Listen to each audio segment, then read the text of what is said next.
वाले हैं bills of exchange.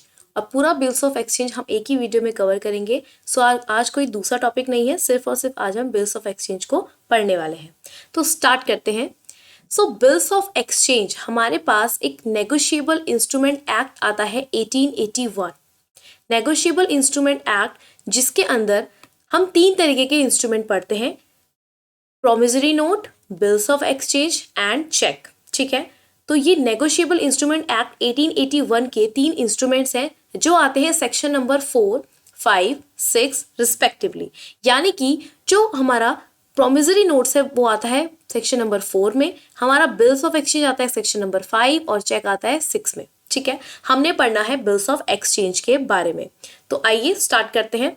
So according to section 5 of Negotiable Instruments Act 1881, a bill of exchange is defined as an instrument in writing, ठीक है, containing an unconditional order signed by the maker directing a certain person to pay a certain sum of money only to or to the order of a certain person or to the bearer of the instrument। ये क्या कह रहा है?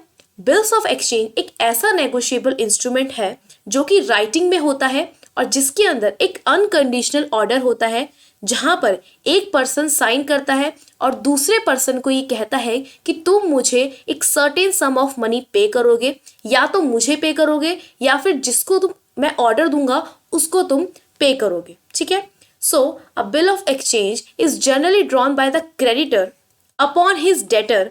It has to be accepted by the drawee or someone on his behalf। ठीक है, suppose हमारे पास 2 person है, ये है पर्सन ए एंड ये है पर्सन बी।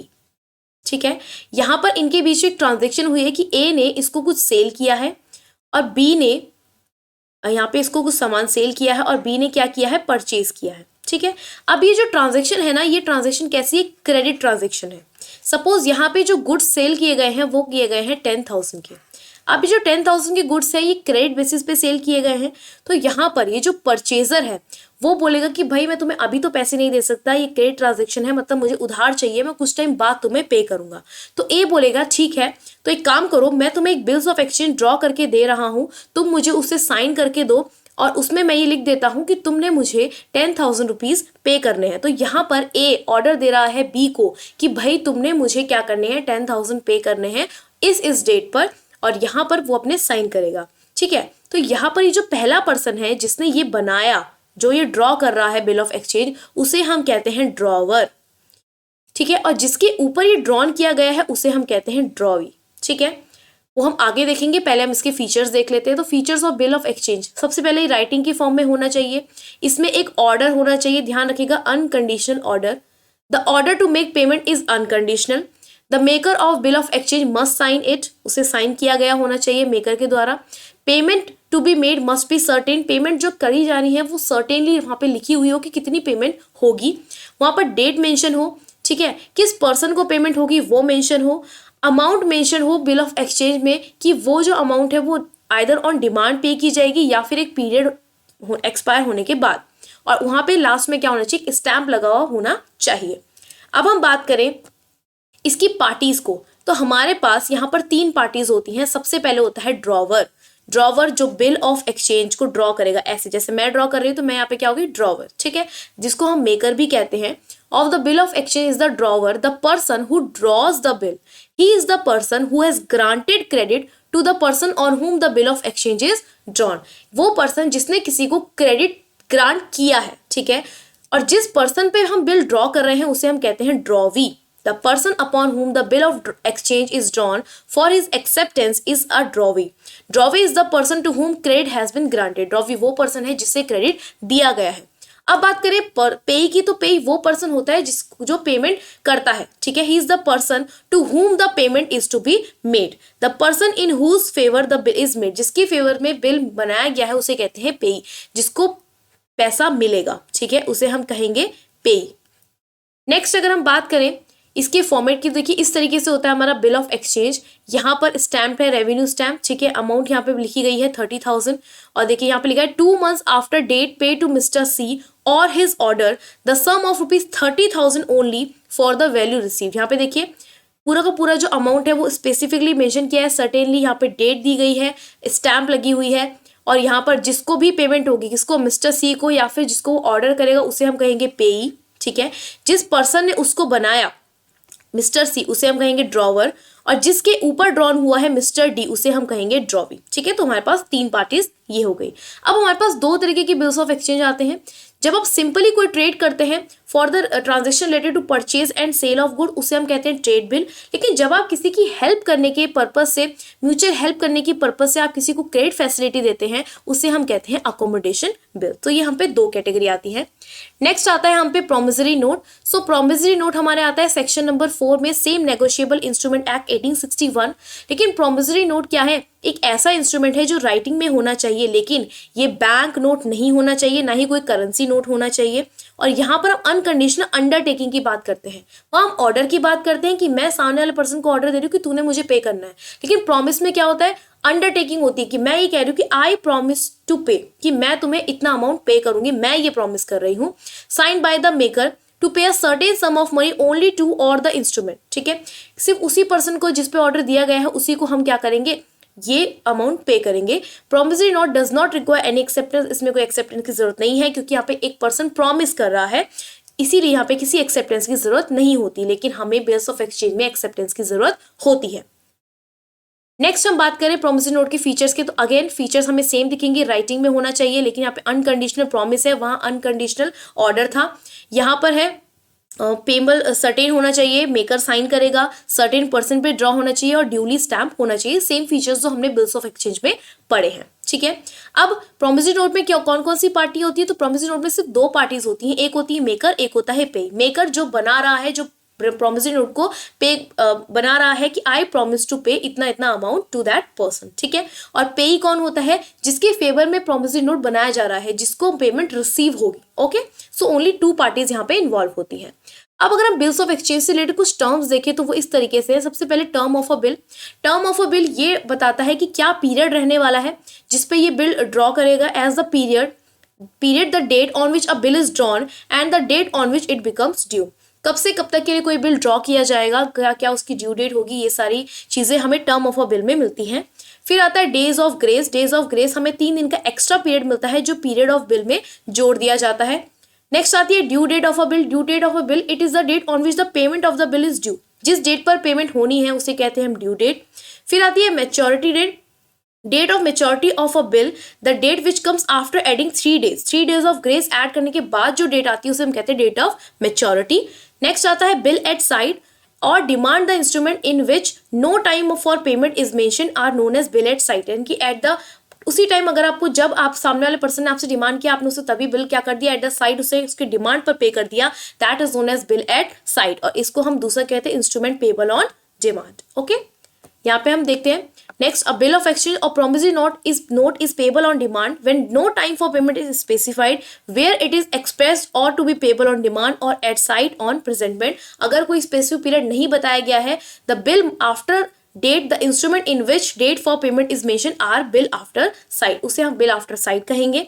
और प्रोमिसरी नोट और कोई बिल ऑफ एक्सचेंज एक टाइम इंस्ट्रूमेंट है when it is expressed to be payable after specified period on a specific date after sight on the happening of event which is certain to be happen. Holder of a negotiable instrument, यहाँ पे ये important है कि negotiable instrument का holder कौन होता है? वो person is a person entitled in his own name, जिसका खुद का नेम होता है, पोजेशन होता है उसके पास, और टू रिसीव और recover the amount due thereon from the parties to it. वो पर्सन जो क्या करेगा, जिसका उस पर नाम लिखा होगा, जिसका उसका पोजेशन होगा उस प्राइस पे, उस अमाउंट पे, और जो पर्सन रिसीव करेगा, रिकवर करेगा अमाउंट को पार्टी से, उसे हम कहते हैं holder of a negotiable instrument. अब हम बात करते हैं कुछ सर्टेन केसेस। सो यहाँ पर ड्यू डेट के लिए कुछ कैलकुलेशन है, सर्टेन केसेस है।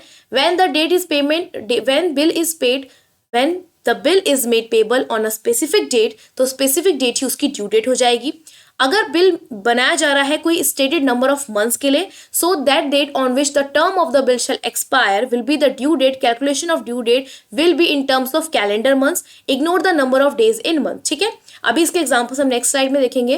When the bill is made payable at a stated number of days after date, तो उसके बाद क्या हो जाएगा, यहाँ पे हमने after adding the stated number of days to the date of bill shall be the due date. और यहाँ पे डेट ऑफ बिल एक्सक्लूड की जाती है। When the due date is in public holiday, तो preceding डेट क्या हो जाएगी, उसकी ड्यू डेट हो जाएगी। अगर किसी ड्यू डेट पर अनफोर्सिन हॉलीडे आता है तो नेक्स्ट डेट उसकी ड्यू डेट हो जाएगी। नेक्स्ट हमारे पास आता है कुछ एग्जाम्पल्स है इसके, ये देख लेते हैं। To arrive at the date of maturity in case of time bills 3 days of grace are added to the due date. 3 days, हमेशा 3 days ग्रेस के ऐड कर दिए जाएंगे। तो पहला है when bill is made payable at a stated number of days after date. देखिए जो बिल है, बिल की जो डेट दी गई है वो दी गई है 1 जनवरी 2013 और पेबल किया जाएगा आफ्टर 60 days। तो ठीक है, तो आपने 60 days काउंट करे, 30 days जनवरी के, 28 days फरवरी के और 2 days मार्च के, और 3 दिन ग्रेस डे लगाने के बाद जो फाइनल डेट आएगी मेच्योरिटी की वो आएगी 5 मार्च। ठीक है, नेक्स्ट आता है हमारे पास when bill is made payable at a stated number of months after date. ठीक है, तो बिल की डेट है यहाँ पे 1 जनवरी और कहा गया है 3 months, वहां पे स्पेसिफिक डेज थे, यहाँ पर मंथ्स है, तो डेट ऑफ मैच्योरिटी क्या होगी, विल बी 4 अप्रैल। ठीक है, अब आप ये काउंट नहीं करेंगे कि जनवरी में 31 डेज होते हैं, फरवरी में 28 डेज होते हैं, नहीं, जनवरी 1st month हो गया, फरवरी 2nd month हो गया, मार्च 3rd month हो गया, सो अप्रैल की 4th डेट को, क्योंकि 3 दिन आप किसके ऐड करेंगे, ग्रेस के ऐड करेंगे। नेक्स्ट आता है जब मेच्योरिटी डे आती है आपकी कोई पब्लिक हॉलिडे पे, सपोज मेच्योरिटी डे आ गई 15 अगस्त। ठीक है, तो आपको 14 अगस्त को उसको पे करना पड़ेगा। नेक्स्ट है हमारे पास अगर कोई अनफोर्सिन हॉलीडे आता है तो उस दिन आप क्या करेंगे, उस दिन आप नेक्स्ट वर्किंग डे पे जाएंगे उस डेट को, बिल को मिच्योर कराने के लिए। ओके, आई होप डेट आपको क्लियर हो गई होंगी सारी की सारी। नेक्स्ट आता है इसका अकाउंटिंग ट्रीटमेंट, कि जब बिल ड्रॉ किया गया और उसे टिल द मेच्योरिटी रिटेन किया गया, पूरा प्रोसेस उसका फॉलो किया गया, तो सबसे पहले क्या होगा, देखिए दोनों ही बुक्स में एंट्री हम देखेंगे, ड्रॉवर के केस में भी, ड्रॉवी के केस में भी। ड्रॉवर हमारा कौन है, क्रेडिटर, ड्रॉवी कौन है हमारा, डेटर या फिर एक्सेप्टर। तो ड्रॉवर क्या करेगा, ड्रॉवर ऑब्वियसली सेल्स करेगा तो वो सेल्स की एंट्री करेगा, यहाँ पर वो ये परचेज की एंट्री करेगा। सेल्स जब भी होगी तो उसको क्या मिलेगा, फ्यूचर में पैसा मिलेगा, लेकिन वो एक बिल्स की फॉर्म में है तो उसे हम कहेंगे bills receivable. So bills receivable account debit to debtors, और यहाँ पर बनेगा क्रेडिटर्स हैं तो यहाँ पे बनेगा बिल्स पेबल, क्योंकि ड्रॉवी पे करेगा। नेक्स्ट जब पेमेंट हम कलेक्ट कर लेंगे तो उसके बाद हो जाएगा कैश अकाउंट डेबिट, और यहाँ पर इसके पास हो जाएगा कैश हमारा क्रेडिट, क्योंकि ये पेमेंट कर रहा है और ये पेमेंट रिसीव कर रहा है। नेक्स्ट है अगर बिल बैंक भेजा गया कलेक्शन के लिए, ठीक है, तो तब क्या होता है, अगर बिल जो है हमने बैंक कलेक्शन के लिए भेजा गया है, जहां पर मेच्योरिटी डेट से पहले आप अवेलेबल नहीं है तो आपने अपने बैंक को बोल दिया कि वो कलेक्शन करेगा, तो क्या होता है, तो यहाँ पर देखिए पहले की एंट्री सेम होगी, डेट सेल्स की एंट्री, यहाँ परचेज की एंट्री, फिर एक्सेप्ट करने पे यहाँ पे BR, यहाँ पे बिल्स पेबल। अब यहाँ पर बिल क्या किया, कलेक्शन के लिए भेजा है, बिफोर उसे कलेक्ट करने से पहले बैंक के पास भेजा गया है, तो bill send for collection account debit to BR, और यहाँ पर ड्रॉवी कोई भी एंट्री नहीं करेगा क्योंकि ड्रॉवी का इससे कोई लेना देना नहीं है, ठीक है, उसने सिर्फ पेमेंट करनी है। नेक्स्ट अब यहाँ पे इसको पेमेंट रिसीव होगी, तो अब यहाँ पे जिसको पेमेंट रिसीव होगी डेटर्स की हेल्प से नहीं होगी, किससे रिसीव होगी, उसको bill send for collection, bank के थ्रू, तो bank account debit to bill send for collection, और यहाँ पर जो डेटर है वो एंट्री करेगा कि bill payable to bank account, कि मैंने पेमेंट कर दी है। नेक्स्ट आता है जब बिल डिस्काउंट किया गया है बैंक से, ठीक है, बिल डिस्काउंट करने का मतलब क्या है कि सपोज अगर बिल की अमाउंट थी सपोज 10,000, तो यहाँ पर जो बैंक होगा वो अपना कुछ % अमाउंट कम कर देगा, क्योंकि आप मेच्योरिटी से पहले क्या करा रहे हैं, बिल को पूरा करवा रहे हैं, मेच्योर करवा रहे हैं, तो डिस्काउंट यहाँ पर बैंक अपना कुछ पैसा करता है, सपोज उसने 2,000 रुपीज अपने एज अ कमीशन काट लिए, ठीक है, तो 8,000 क्या हो जाएंगे यहाँ पे बिल की अमाउंट हो जाएगी, ठीक है। In case the holder of a bill is in need of money, बहुत इमरजेंसी आपको पैसे की जरूरत है, तो आप बैंक जा सकते हैं और उस बिल को क्या करा सकते हैं, टाइम से पहले आप मेच्योर करवा सकते हैं, लेकिन यहाँ पर बैंक अपने कुछ चार्जेस लेगा जिसे हम कहते हैं डिस्काउंटिंग चार्जेस। ओके, तो सेम जर्नल एंट्रीज किस तरीके से होंगी, अगेन सेल की एंट्री सेम रहेगी, यहाँ परचेज की एंट्री, यहाँ पर एक्सेप्ट के लिए BR की एंट्री, यहाँ पे BP की एंट्री, लेकिन अब यहाँ पे क्या हो रहा है, अब आप बैंक के पास गए हैं अपना जो बिल है उसे डिस्काउंट कराने के लिए, तो अब जो आपको अमाउंट रिसीव होगी वो कैश अकाउंट डेबिट, क्योंकि आप गए बैंक के पास, बैंक वालों ने आपको डिस्काउंट करके अमाउंट दे दी, तो आपने बैंक से पैसा रिसीव कर लिया, so cash account debit, discount charges account debit, क्योंकि हमें पता है सारे एक्सपेंसेस हमारे डेबिट होते हैं, टू BR अकाउंट। यहाँ पे ड्रॉवी कोई एंट्री नहीं करेगा, और जब मेच्योरिटी की बारी आएगी तो अब बैंक मेच्योर पार्टी से कब पैसा लेगा, सेम जब मेच्योरिटी डेट आएगी तब, ठीक है। सो यहाँ पे bills payable account debit to bank account, तो ड्रॉवी सेम एंट्री करेगा कि जब वो क्या कर रहा है, बिल की पेमेंट कर रहा है। Okay, easy. नेक्स्ट आता है when the bill is endorse or negotiated in favour of a creditor, अगर बिल को इंडोर्स कर दिया गया, किसी दूसरी पार्टी को ट्रांसफर कर दिया गया है, ठीक है, उसे हम कहते हैं इंडोर्समेंट या फिर negotiation. The person receiving it becomes entitled to receive the payment, जिस भी पर्सन को इंडोर्स किया है उसके पास से पावर आ जाती है कि वो क्या करेगा, बिल को रिसीव करेगा, ठीक है। whom it is being transferred, the act of signing or transferring the bill is called endorsement। जो प्रोसेस है, ये जो ट्रांसफर आप कर रहे हैं, इसे क्या कहते हैं? इंडोर्समेंट कहते हैं, और इससे हम थर्ड पार्टी को इंडोर्स कर सकते हैं। The person who endorses the bill is called endorser. जो बिल इंडोर्स कर रहा है वो हो जाएगा इंडोर्सर, और जिसके नाम पर बिल इंडोर्स किया जा रहा है उसे हम कहेंगे इंडोर्सी। ठीक है। सो यहाँ पे किस तरीके से एंट्री होगी? अब अगेन सेल और परचेज की एंट्री सेम, रिसीविंग एक्सेप्टिंग की एंट्री सेम, इंडोर्सिंग की एंट्री। अब आप किसी थर्ड पार्टी को यहाँ पे क्या कर रहे हो? ट्रांसफर कर रहे हो। तो जो बिल रिसीवेबल आपके पास डेबिट, अभी तक वो आपके हाथ में था, अब आप किसी और को दे रहे हो, तो अब आप उसे क्या कर देंगे? क्रेडिट। और जिस भी पर्सन को दे रहे हो यहाँ पे उसका नाम आ जाएगा। ठीक है। अब यहाँ पर डेटर तो कोई भी एंट्री नहीं करेगा क्योंकि ड्रॉवी का यहाँ पे कोई काम नहीं है। इंडोर्सी का यहाँ पे काम है, तो यहाँ पे एक और आपको क्या करना पड़ेगा? जर्नल एंट्रीज करनी पड़ेंगी इंडोर्सी के केस में। तो यहाँ पे इंडोर्सी बीआर को रिसीव कर रहा है फ्रॉम द इंडोर्सर, तो बीआर अकाउंट डेबिट टू इंडोर्सर। ठीक है। अब मेच्योरिटी के टाइम पे अब यहाँ पे जो पैसा रिसीव करेगा वो इंडोर्सर रिसीव करेगा, सॉरी इंडोर्सी रिसीव करेगा, तो ये कोई एंट्री नहीं करेगा, ये नॉर्मल एंट्री पे की करेगा, bills payable to bank account. और यहाँ पर पैसा किसे मिल रहा है? इंडोर्सी को, तो कैश अकाउंट डेबिट या bank account debit to BR account. Okay. Next आता है हमारे पास topic dishonour of a bill. तो अगर बिल डिसऑनर हो जाए, डिसऑनर होने का मतलब क्या होता है? कि बिल फेल हो जाए, यानी कि जो पेमेंट करने का पर्सन था वो अनेबल हो जाए पेमेंट करने के लिए। When the drawee or acceptor of the bill fails or unable to make the payment on the date of maturity, तो उसे हम कहते हैं बिल क्या हो गया? हमारा डिसओनर हो गया। ठीक है। The holder of the bill may present the bill through a notary club. A bill get the dishonor of the bill noted. Noting authenticated the fact of dishonor for providing this service fees is charged by notary club which is called noting charges। ठीक है, nothing नहीं है, noting charges हैं। सो noting charges यहाँ पे पे करने पड़ते हैं क्योंकि आप उसे नोटरी करवाना पड़ता है, मतलब आपको दिखाना पड़ता है, एज अ प्रूफ ऑथेंटिकेट करना पड़ता है कि ये बिल डिसऑनर हो गया है। ठीक है। तो यहाँ पर किस क्या क्या एंट्रीज होंगी? सबसे पहले ड्रॉवर के केस में एंट्री देते हैं। ड्रॉवर क्या करेगा? When drawer himself pays, अगर ड्रॉवर खुद से पे कर रहा है noting charges, so drawee account debit to cash account. When endorsee pays, तो drawee account debit to endorsee. When the bank pays on discounted bills, so drawee account debit to bank. When the bank pays in the event of sending the bill sent for collection, so drawee account debit to bank account. कुछ इस तरीके से entry होगी। ठीक है।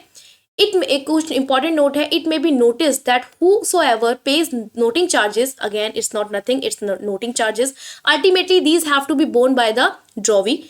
This is because he is responsible for the dishonor of the bill and hence he has to bear these expenses। ये noting charges के खर्चे हैं किसके ऊपर आएंगे? हमारे ड्रॉवी के ऊपर आएंगे क्योंकि उसकी वजह से ये सारा तामझाम हुआ है। सो रिकॉर्डिंग करने के टाइम पे नोटिंग चार्जेस को हम किसकी बुक में इसको रिकॉर्ड करेंगे? The drawee opens noting charges account and he debit the noting charges account and credits the drawers account. ठीक है। नेक्स्ट अगर डिसऑनर की बात करें, वो नोटिंग चार्जेस की एंट्री थी। डिसऑनर की एंट्री क्या होगी? सबसे पहले बिल अगर मेच्योरिटी तक रिटेन किया गया, so drawee account debit to BR to cash. अगर बिल कलेक्शन के लिए भेजा गया तो ड्रॉवी, अब यहाँ पे बीआर का नाम नहीं आएगा, बिल सेंड फॉर कलेक्शन आएगा। अगर बिल डिस्काउंट किया गया है तो ड्रॉवी अकाउंट टू कैश और बैंक, और अगर बिल इंडोर्स किया गया है तो drawee to endorsee. Okay. Next अगर ड्रॉवी की बात करें तो ड्रॉवी सिर्फ और सिर्फ नोटिंग चार्जेस की पे की एंट्री करेगा, तो बिल पेबल तो उसके नाम पे आएगा ही, नोटिंग चार्जेस एक्सपेंसेस होते हैं तो डेबिट आएगा to drawer's account, being the amount of dishonour bill and noting charges credited to drawer. उसे ड्रॉवर को क्रेडिट करने पड़ेंगे क्योंकि ये सब क्यों हुआ? क्योंकि ड्रॉवी अनएबल था पे करने के लिए, और ये सारा का सारा पे कौन करेगा? ड्रॉवी, तो उसे पे करना होगा किसको? ड्रॉवर को। ठीक है।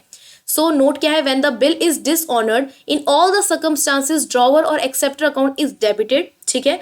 और सारा and drawers account is always credited, the bills payable account is always debited when entries pass in the books of drawee. ठीक है। तो हमेशा क्या होगा? ड्रॉवी का अकाउंट डेबिट होगा, ड्रॉवर का अकाउंट क्रेडिट होगा और बिल्स पेबल अकाउंट डेबिट होगा जब भी हम ड्रॉवी के बुक्स में एंट्रीज को पास करेंगे। नेक्स्ट है रिन्यू ऑफ द बिल। जब आप बिल को रिन्यू कराएं तो क्या क्या चीजें होती हैं?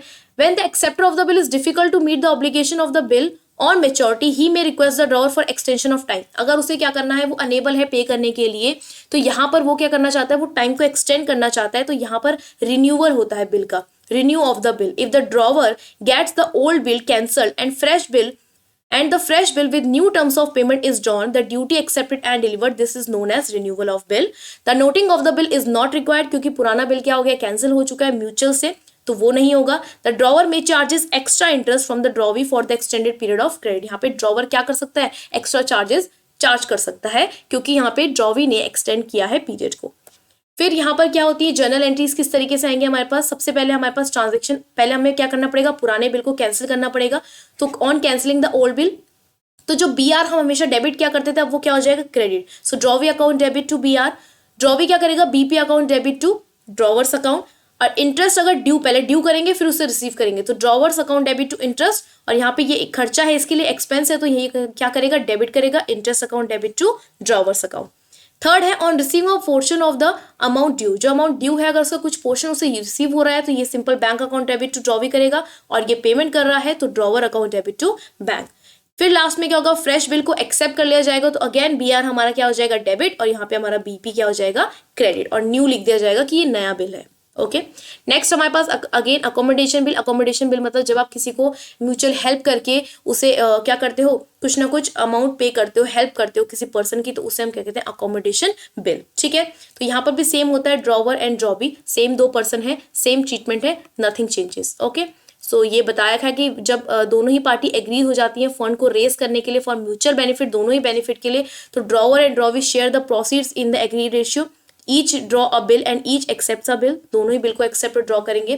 पहले केस में, फर्स्ट वाले केस में, the discounting charges are shared by the drawer and the drawee in the ratio in which they share to proceeds, but in the second case the discount is not shared as each party retains the entire profits of the drawn and discounted by him, और maturity each party meets his acceptance। तो accommodation क्या होता है, जब आप mutual एक दूसरे के हेल्प के लिए, या फिर सपोज दोनों को पैसा चाहिए, ठीक है, तो एक दूसरे पे क्या कर रहे हैं, बिल ड्रॉ कर रहे हैं, या फिर एक दूसरे की हेल्प करना चाह रहे हैं, तो तब जो बिल ड्रॉ किया जाता है उसे अकोमोडेशन बिल कहते हैं एंड नथिंग एल्स। ठीक है, तो यहाँ पर हमारा बिल्स ऑफ एक्सचेंज खत्म होता है। सो यहाँ पर लास्ट में, अच्छा ओके, ये थोड़ा सा बच गया कि अकाउंटिंग ट्रीटमेंट क्या आ जाएगा। सो एंट्रीज सेम मैनर में की जाती है इसमें, जैसे नॉर्मल बिल्स के लिए की जाती है, कुछ स्पेशल एंट्रीज पास नहीं की जाती। ठीक है, सारी की सारी चीजें नॉर्मली होती हैं जो नॉर्मल बिल्स ऑफ एक्सचेंज में हम लोग करते हैं। ठीक है, तो यहाँ पे हमारा bills of exchange finally and होता है। सो आई होप आपको पसंद आया होगा। कोई डाउट्स है तो प्लीज कमेंट बॉक्स में जरूर बताइए। So if you like the video please hit the like button, subscribe to my channel and make sure आप इसे अपने फ्रेंड्स के साथ जरूर शेयर करें। मिलते हैं नेक्स्ट वीडियो में, तब तक के लिए bye bye and take care.